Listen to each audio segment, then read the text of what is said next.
Hi, I'm Autumn Herring, I'm Sawyer Herring. I'm Maddie Vogelmore. and we're a part of the Louisiana State 4-H Citizenship Board. And today we're here to talk to you about mental health awareness.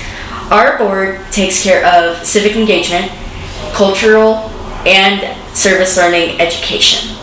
As a board, we work together to influence the way our society works, and we educate others, especially 4-H youth, about the world. And that's what we're here to do today, is just to educate everyone and have a discussion about mental health.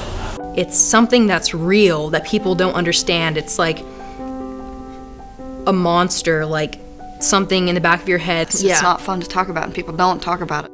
The more we can talk about it, the less people will feel alone. There's a lot of stigma that comes with mental illness. There's people who think that, it's all in your head. And I mean, it is, but it's a mental illness. It's going to be in your head. Supposed to be. And there are a lot of people who think that people are faking it for attention, and people don't really see its adverse effects until something comes about, like suicide. So, something serious like that. Like, I know stuff like self-harm and stuff like that is usually looked over. It's usually seen as you being too dramatic or something like that. Personally, that's what I've seen. Right. I think it's just important to be aware in order to be able to take preventative action in order to prevent those things in the first place. Mental health awareness is very important for young people. I mean, it has become such a prevalent topic. It's such an issue in our world today that we kind of look over. We tend to believe that mental illnesses are something people can just get over easily, and we don't see the effects of it until something drastic happens. With my suicide attempt, there were so many things that were built up and were the foundation of these thoughts of not wanting to be here, to not wanting to be on this earth, wanting to try and take my own life. And I think one of the biggest things was the pressure of being a junior and senior in high school. Is you start to realize that this is when you have to start taking life seriously. Some common types of mental illnesses in youth, from what I've seen, is ADD, ADHD, depression, anxiety, specifically like social anxiety, talking to other people, stuff like that. It really just gets them.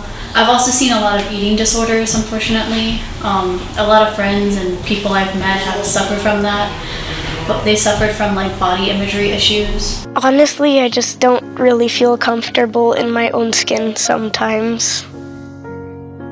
I just don't look in the mirror often and just call it a day. I just don't feel comfortable about my height, how my face structure is, sometimes the nose. I don't know. I just avoid looking in the mirror because if I do, then I'll just think of how I want to be. Body dysmorphia is definitely an issue that really isn't talked about a lot, and so are eating disorders. But I'd also like to add the autism spectrum disorder, since a lot of people misunderstand it and don't really get that it occurs more than we think it does.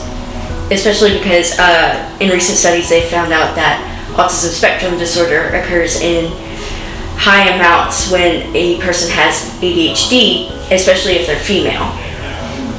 I think ADHD is extremely common, and it's very detrimental to a lot of people's learning experience, especially in high school, and it makes it really difficult. So it's important to be aware of that. Yeah, and not all like teachers and stuff are like aware of the accommodations that come with ADHD, so the kid doesn't exactly learn the same way the other kids do. Right. And it really it's a struggle.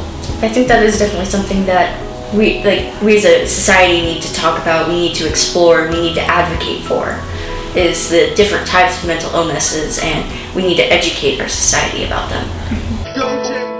I was a popular student. I was one that was always smiling, always laughing. If you saw me in a hallway, you would think that's the last person in the world to have depression. So it was confusing to me to be diagnosed and have those emotions when it seemed as though I had everything that I wanted. A girlfriend, playing sports, popular, but still it felt like there was still a hole inside of me, and I couldn't figure out why I had a lack of motivation to get out of bed, why I was randomly crying.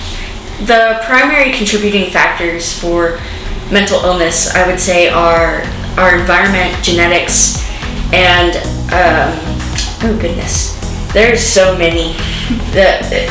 Genetics-wise, we inherit a lot of our mental issues from our parents and our grandparents. I, for example, have anxiety and depression, if not more. We haven't been tested. But it's something that we really have to uncover, because our parents may not know that they have mental illnesses, because in their day and age it was, Suck it up, it was suck it up, buttercup. And I think that genetics and our social environment, like abuse, trauma, neglect, all of those factors can influence our mental behaviors, our psychological tendencies, and it's really important to understand that there's so many contributing factors, that there's no one place where mental illnesses come from. Right, I agree. And I think a lot of things that are overlooked somewhat that are causes of it are maybe if you just don't have a lot of social connections, because even just having like a small talk with someone that cares about you, I feel like is very important to overcoming something. Also, social media does play a huge factor. Like when you go online and you see people with their lavish lifestyles, and you start to get that negative talk about yourself and all that. Kids more and more, they're going home after school and they're isolating in their rooms and they're hanging out on their tablets or smartphones, and there's just this lack of support mixed with this false version of who people are and their success.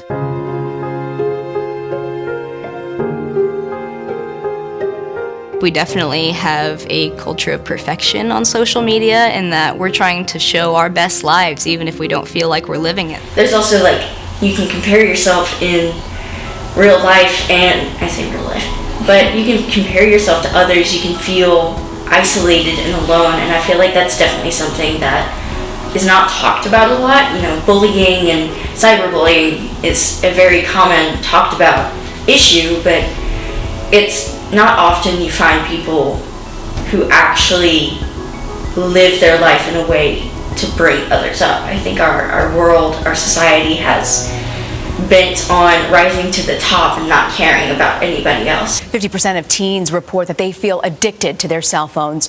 A new study in the Journal of Child Development shows nighttime usage of cell phones can increase anxiety and depression in teenagers and even reduce self-esteem. This is the first study that shows a direct link between screen time and mental health. Researchers note that rates of anxiety and depression in young people have actually risen over 70%. I think social media has an extreme effect on mental illness, mental wellness, everything on young people, because you compare yourself a lot to people online, even though most of it isn't actually people being in their natural state, because they're acting a way that they want you to see them in, and that's not how people live their lives, and you shouldn't compare yourself to that. But it can also be a positive way. You can find people who are struggling with what your people. You can connect with them. You can build friendships, build positivity, build self-worth off of just that. I agree. I think it really depends on who the user is and who they surround themselves with. I mean, you can follow people who are artists, you can follow people who are from another country, you can make friends, you can make allies, you can follow advocates, and you can make a world for yourself that is positive. But on the flip side, like you said, you can surround yourself with these idols, people who are celebrities who don't show off their real life, who only put out a poster image. And I think that it's necessary to understand that social media has both positive and negative effects, and it really depends on how you use it. I 100% agree. It depends a lot on using a media properly and understanding how to be in control of what you talk to yourself as. Yeah, it's also the fact that people are more rude and aggressive when they're online because they think they have a shield. The first thing is talk about feelings. Everyone's under stress. Everyone has feelings. It's great. It's a great time for parents to help children learn to name their emotions, name their feelings. Say, it looks like you're feeling really sad. It's hard to stay calm when we're staying home all the time.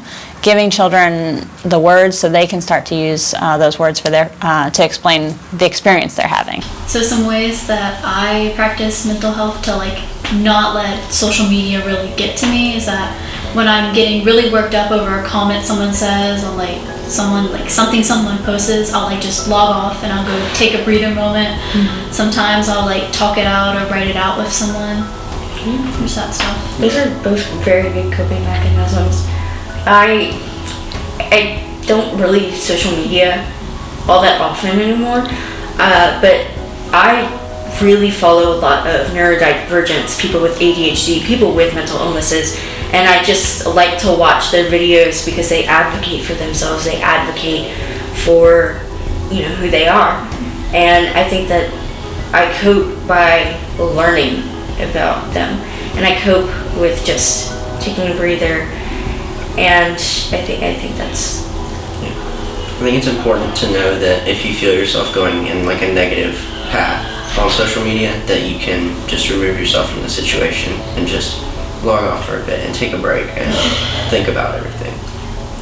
Take a breather. Watch some cat videos, you know? Lighten your day out. Regardless of whether or not you live with a mental health condition, we all have mental health. And so it's really important to have a plan, a structure, a toolkit, if you will, in place for those times when we're feeling good and maybe for those times when we're feeling not so good. Sometimes when we're not feeling our best, it's easy to be tempted to turn towards a negative coping strategy, such as drugs or alcohol. It's really important to have an awareness around positive coping strategies that work for you so you can turn to the positive ones in times of need. Some advice I give to somebody who's struggling with mental illness is to definitely educate themselves about the topic, about their certain mental illnesses, to uncover whether or not there's any medication, to see people who have their disorders live their lives and how they cope. And while they might not cope in the same way, I think it's a good strategy to implement, to research and learn how to cope with your own mental illnesses by talking with others who have the same. It's very important to be educated on something you're struggling with. Seeking like professionals who know like the positive way to cope, because like some ways to cope aren't exactly positive for your certain mental illness and that stuff. So seeking like professional help could be very good. I know therapy isn't great for everyone, but it could be good in that instance. Yeah, I think it definitely also practicing stress management, such as breathing techniques, or when I'm in the middle of an anxiety attack, I breathe in and I count each one of my fingers, and it helps me calm down and ground myself. So I think it really depends on what your illness is and what coping mechanisms work for you, because the same thing that works for me might not work for you or you. And it really depends, because all mental illnesses are on the spectrum. One effect of mental illness may be different on one person than on another. So these coping mechanisms may work for one, but not another. So we have to be careful, and we have to really organize our thoughts and contribute to ourselves and just participate in self-care and educate ourselves. Understand what's best for you specifically. Right. And take time for yourself, make sure that you're healthy, and make sure that the best relationship that you have is the one with yourself. That's a good point. I've heard that a healthy diet and good exercise works well, but that could also contribute to eating disorders if you're not careful. It really does just depend. If you're struggling with any mental health issues, please contact 988. It's the National Suicide Hotline. We hope you've enjoyed our discussion on mental health today, and hopefully we've educated you in preventative action. Once again, I'm Autumn Herring, and we're all members of the Louisiana State 4-H Citizenship Board. Thank you.